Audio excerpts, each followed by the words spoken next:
வணக்கம் ஃப்ரெண்ட்ஸ். இன்னைக்கு வீடியோவில் நம்ம பார்க்க போகிற டாபிக் என்னன்னா ஆசிட் பேசிஸ் அண்ட் சால்ட்ஸ் தான். ஃபர்ஸ்ட் ஆசிட்ஸ் அண்ட் பேசிஸ்க்கான கெமிக்கல் ப்ராப்பர்ட்டிஸ் பற்றி பார்க்கலாம்.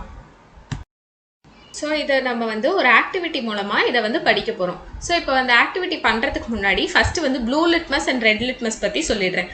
இப்போ ஆசிட்ஸில் ஆசிடை ஒரு ப்ளூ லிட்மஸ் பேப்பரில் டிப் பண்ணும்போது அது ப்ளூ கலர் ரெட் கலராக மாறும்.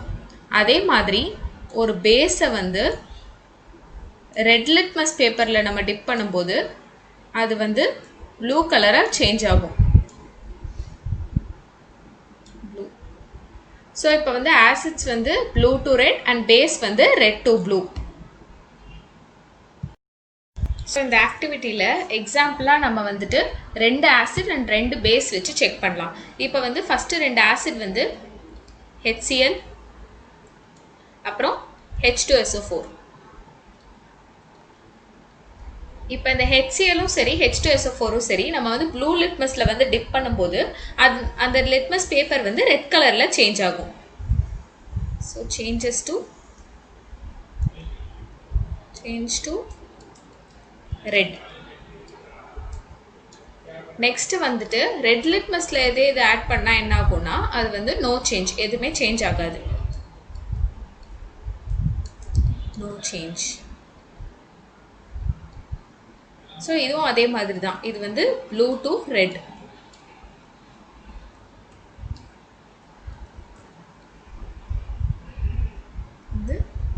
Blue to red. இங்கே நோ சேஞ்ச். இதே நெக்ஸ்ட் ரெண்டு பேஸ் எடுத்துக்கலாம். ரெண்டு பேஸ் ஒன்று பொட்டாசியம் ஹைட்ராக்சைடு, இன்னொன்று calcium hydroxide CaOH twice. So இப்போ இதை ப்ளூ லிட்மஸில் டிப் பண்ணும்போது no change. But red லிட்மஸில் tip பண்ணால் colour changes to blue. So red to blue. இதுவும் ரெட் டு ப்ளூ. நெக்ஸ்ட் என்ன கேட்குறாங்கன்னா ஒரு ஆசிடோ பேஸோ மெட்டலோட எப்படி ரியாக்ட் ஆகும் அப்படின்னு சொல்லிட்டு கேட்குறாங்க. இப்போ இந்த ஆக்டிவிட்டியில் என்ன பண்ணுறாங்கன்னா ஜிங்க் கிரானியூல்ஸ் இருக்குது. அதில் என்ன ஆட் பண்ணுறாங்கன்னா டைல்யூட் சல்ஃபியூரிக் ஆசிட் ஆட் பண்ணுறாங்க. அதாவது ஜிங்க் ப்ளஸ் H2SO4. அப்படி ஆட் பண்ணும்போது என்ன ஆகும்னா ஒரு பர்னிங் சவுண்ட் வருதுன்னு சொல்கிறாங்க இல்லையா? அது என்னன்னா ஹைட்ரஜன் கேஸ் பாப் ஆகும்போது தான் அந்த பர்னிங் சவுண்ட் வரும். ஸோ நமக்கு என்ன கிடைக்கும் ப்ளஸ் H2SO4 நமக்கு என்ன கிடைக்கும்னா ஜிங்க் சல்ஃபேட் ப்ளஸ் H2. அதே மாதிரி இன்னும் வேறு சில ஆசிட்ஸ்லாம் ஆட் பண்ணும்போது கூட நமக்கு என்ன கிடைக்கும்னா Zn plus HCl gives ZnCl2 plus H2. So இந்த இடத்துல ஒரு 2 ஆட் பண்ணி இதை ஃபஸ்ட்டு பேலன்ஸ் பண்ணிக்கலாம். இதில் நம்ம ஃபார்ம் பண்ணக்கூடிய கன்க்ளூஷன் என்னென்னா மெட்டல், ஜிங்க்ன்றது ஒரு மெட்டல் இல்லையா? So metal plus acid. இந்த H2SO4ம் சரி HClலும் சரி இது acid gives salt plus hydrogen.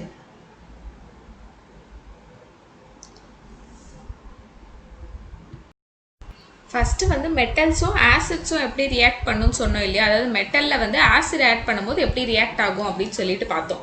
இப்போ என்ன பண்ண போகிறோம்னா மெட்டல் கார்பனேட் இல்லைனா மெட்டல் ஹைட்ரஜன் கார்பனேட் கூட ஆசிட் எப்படி ரியாக்ட் ஆகும் அப்படின்னு சொல்லிட்டு பார்க்கலாம்.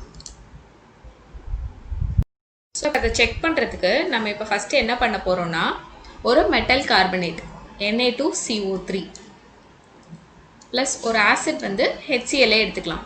ஸோ HCl எடுக்கும்போது நமக்கு என்ன கிடைக்கும்னா NaCl plus H2O plus CO2. So இதை ஃபஸ்ட்டு இப்போ பேலன்ஸ் பண்ணிக்கலாம். 2 NaCl 2 HCl. அதே மாதிரி NaHCO3 அதாவது மெட்டல் ஹைட்ரஜன் கார்பனேட். ஸோ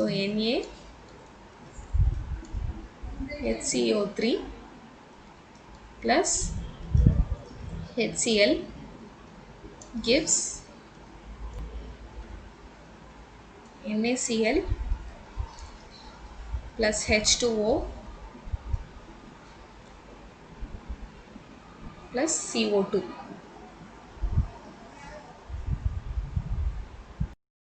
இப்போ இதிலிருந்து என்ன தெரியுதுன்னா, ஒரு மெட்டல் கார்பனேட் இல்லை ஹைட்ரஜன் கார்பனேட் கூட ஒரு ஆசிட் ஆட் பண்ணும்போது நமக்கு salt, carbon di oxide and water கிடைக்கும். ஸோ இப்போ இது வரைக்கும் நம்ம என்ன பார்த்தோம்னா, ஒரு மெட்டல் வந்து ஆசிடோட எப்படி ரியாக்ட் ஆகும், அதே மாதிரி ஒரு மெட்டல் கார்பனேட்டோ இல்லை மெட்டல் ஹைட்ரஜன் கார்பனேட்டோ ஆசிடோட எப்படி ரியாக்ட் ஆகும்னு பார்த்தோம். பட் இப்போ என்ன பார்க்க போகிறோம்னா, ஒரு ஆசிடும் பேஸும் ஒன்னோட ஒன்று சேரும்போது எப்படி ரியாக்ட் ஆகும்னு பார்க்க போகிறோம். இப்போ ஒரு ஆசிட்க்கு எக்ஸாம்பிள் வந்து HCl எடுத்துக்கலாம். நமக்கு நல்லா தெரிஞ்ச ஆசிட் HCl எடுத்துக்கலாம். அதே மாதிரி பேஸ்க்கு வந்து NaOH. ஸோ இது ரெண்டும் ஒன்றா சேரும்போது நமக்கு என்ன கிடைக்கும்னா NaCl plus H2O. அதாவது இது எப்படி ஃபார்ம் ஆயிருக்குன்னா, positive ion H plus and NaOHோட நெகட்டிவ் அயான் OH. ஸோ அந்த H plus and OH minus ஒன்றா சேர்ந்து நமக்கு வந்து H2O கிடச்சிருக்கு. அதே மாதிரி HClோட நெகட்டிவ் அயான் வந்து Cl மைனஸ் அண்ட் NaOHோட பாசிட்டிவ் அயான் வந்து Na பிளஸ். ஸோ அந்த Na அண்ட் Cl ஒன்றா சேர்ந்து நமக்கு வந்து NaCl கிடச்சிருக்கு. ஸோ இதுலேருந்து நம்ம என்ன கன்க்ளூட் பண்ணலான்னா, ஒரு ஆசிட் ப்ளஸ் ஒரு பேஸ் கம்பைன் பண்ணும்போது நமக்கு என்ன கிடைக்கும்னா, சால்ட் ப்ளஸ் வாட்டர்.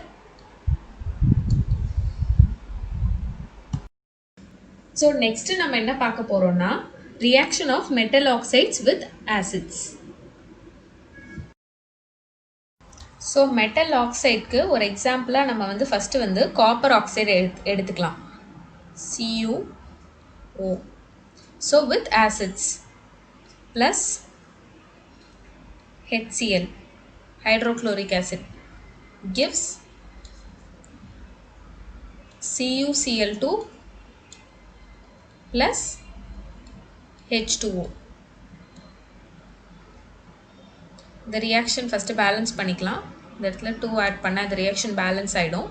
ஸோ இப்போ இதிலேருந்து நம்ம என்ன கன்க்ளூட் பண்ணலான்னா, மெட்டல் ஆக்சைடு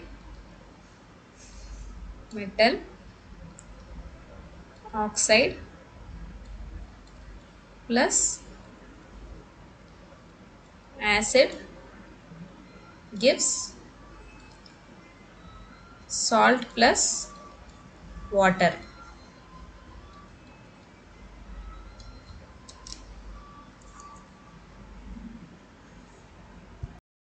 நெக்ஸ்ட் நம்ம பார்க்க போகிற concept, how strong are acid or base solutions. இப்போ ஒரு சப்ஸ்டன்ஸ் வந்து ஆசிடா பேஸான்றது எப்படி கண்டுபிடிக்கலான்றதெல்லாம் பார்த்தோம் இல்லையா.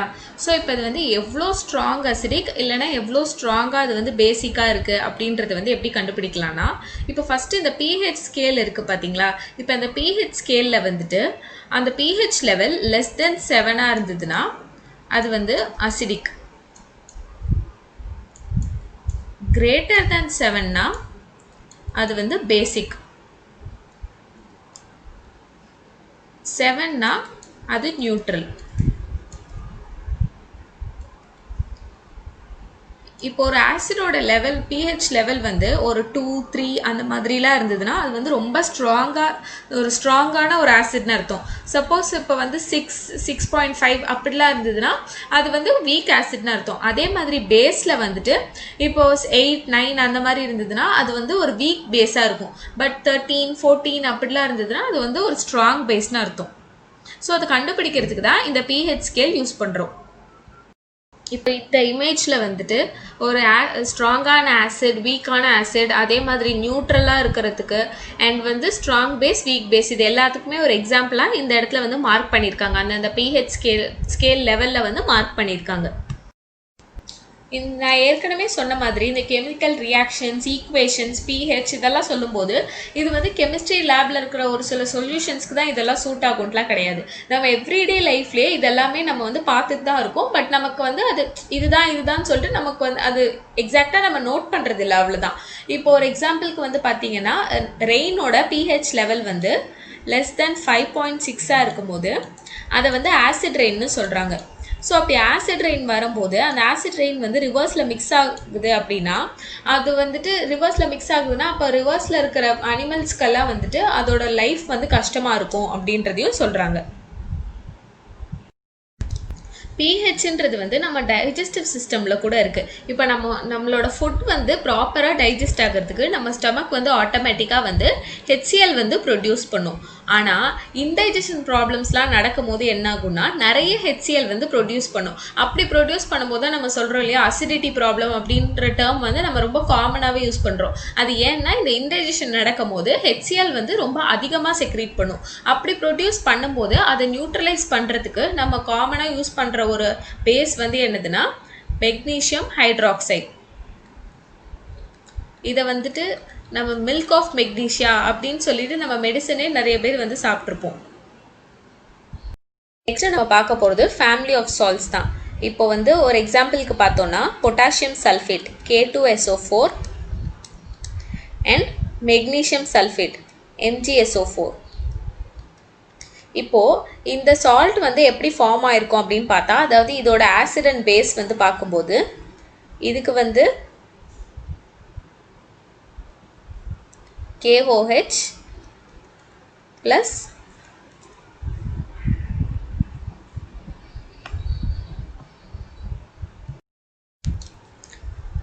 K2SO4 வந்து எப்படி ஃபார்ம் ஆயிருக்கும்னா H2SO4 plus KOH. அதே மாதிரி MgSO4 வந்து எப்படி ஃபார்ம் ஆயிருக்கும் அப்படின்னா H2SO4 plus MgOH. ஸோ இதிலிருந்து பார்க்கும்போது ரெண்டுமே வந்து சல்ஃபியூரிக் ஆசிட் வச்சு தான் ஃபார்ம் ஆயிருக்கு. ஸோ K2SO4ம் சரி மெக்னீஷியம் சல்ஃபேட்டும் சரி, அதாவது potassium sulphate and magnesium sulphate ரெண்டுமே வந்து சல்ஃபேட் சால்ட்ஸ்ன்ற ஃபேமிலியில் வரும். Sulphate salts.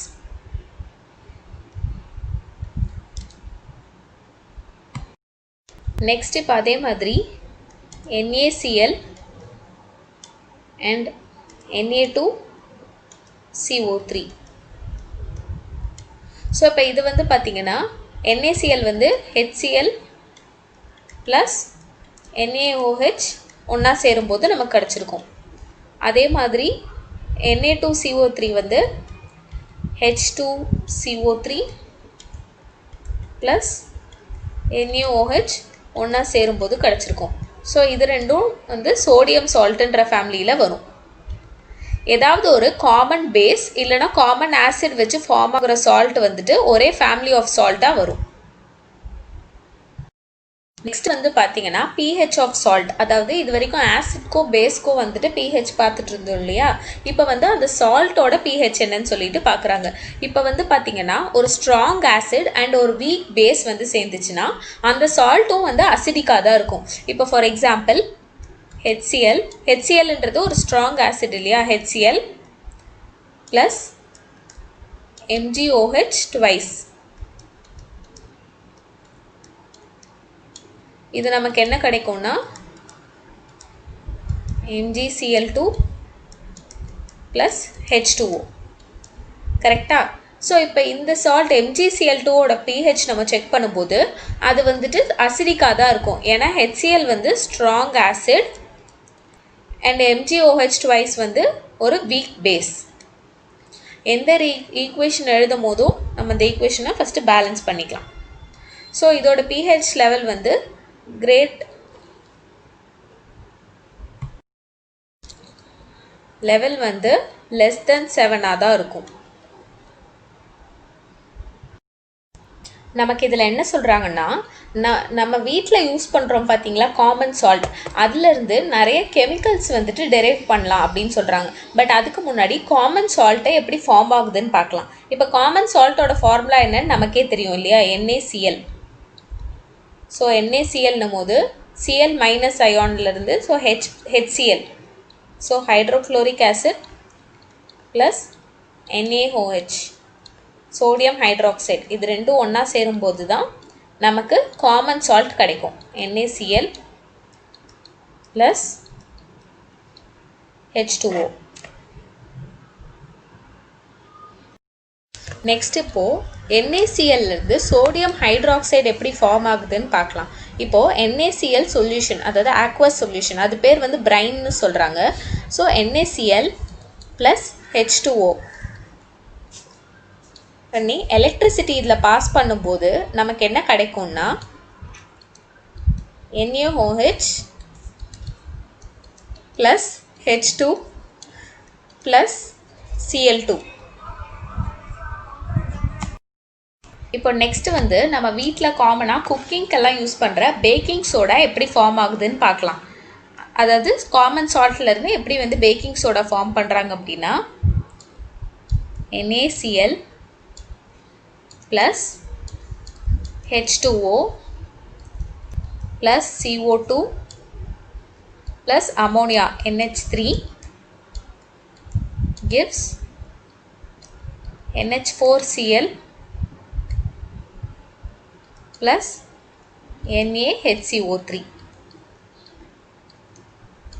இந்த NaHCO3 வந்து ஹீட் பண்ணும்போது நமக்கு என்ன கிடைக்கும்னா NaHCO3 on heating gives Na2CO3 plus H2O.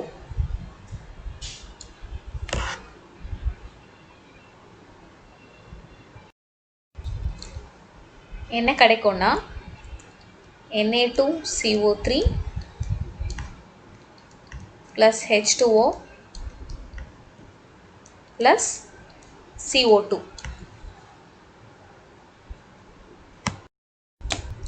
இப்போது பேக்கிங் சோடாவை ஹீட் பண்ணும்போது நமக்கு கிடச்சது பார்த்திங்களா Na2CO3, அதுதான் வந்து வாஷிங் சோடா. ஸோ இதோட யூசஸ் வந்து என்னெல்லாம் இருக்குது அப்படின்னா, இது வந்து பேப்பர் அண்ட் கிளாஸ் இண்டஸ்ட்ரீஸில் யூஸ் பண்ணுறாங்க. Paper and also glass இண்டஸ்ட்ரீஸில்.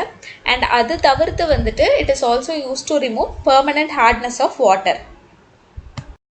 இப்போ இதில் என்ன கேட்டிருக்காங்கன்னா, are the crystal salts really dry அப்படின்னு கேட்டிருக்காங்க. அதாவது கிறிஸ்டல் சால்ட் இருக்குது பார்த்தீங்களா, அது வந்து ஃபுல்லாகவே வந்து ட்ரையாக இருக்கா அப்படின்னு சொல்லிட்டு கேட்குறாங்க. ஆக்சுவலி அது வந்து கிடையாது. இப்போ வந்து பிளாஸ்டர் ஆஃப் பாரிஸ் அப்படின்றது என்னதுன்னா calcium sulphate CaSO4 dot half H2O. Actually இந்த half H2Oன்றது வந்து எப்படி வருது அப்படின்னா, ஜிப்சம்மை வந்து ஹீட் பண்ணும்போது அது வாட்டர் மாலிக்யூல்ஸ் வந்து லூஸ் பண்ணும். அப்படி லூஸ் பண்ணும்போது தான் இந்த கால்சியம் சல்ஃபேட் செமி ஹைட்ரேட் அப்படின்ற ஒரு அப்படி லூஸ் பண்ணும்போது தான் நமக்கு வந்து இந்த கால்சியம் சல்ஃபேட் ஹெமிஹைட்ரேட்டுன்ற ஒரு காம்பவுண்ட் கிடைக்குது. இதுதான் வந்துட்டு பிளாஸ்டர் ஆஃப் பாரிஸ். ஷார்ட்டாக நம்ம எப்போவுமே சொல்கிறது POP இல்லையா.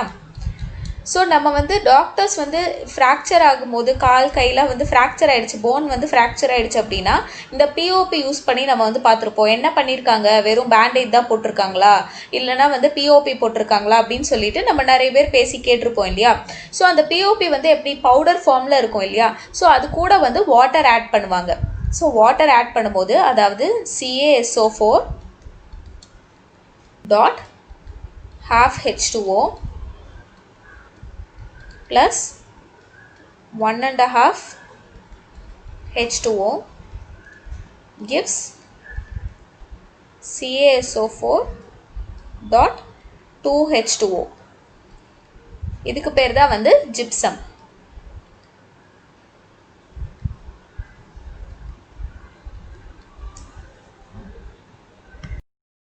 இந்த வீடியோ இங்கே முடியுது ஃப்ரெண்ட்ஸ். அடுத்த வீடியோவில் இந்த சாப்டரில் உள்ள எக்ஸசைஸ் கொஷின்ஸ் எல்லாம் சால்வ் பண்ணலாம். உங்கள் டவுட்ஸ் அண்ட் ஃபீட்பேக்கை மறக்காமல் கமெண்ட் பண்ணுங்கள். தேங்க்யூ.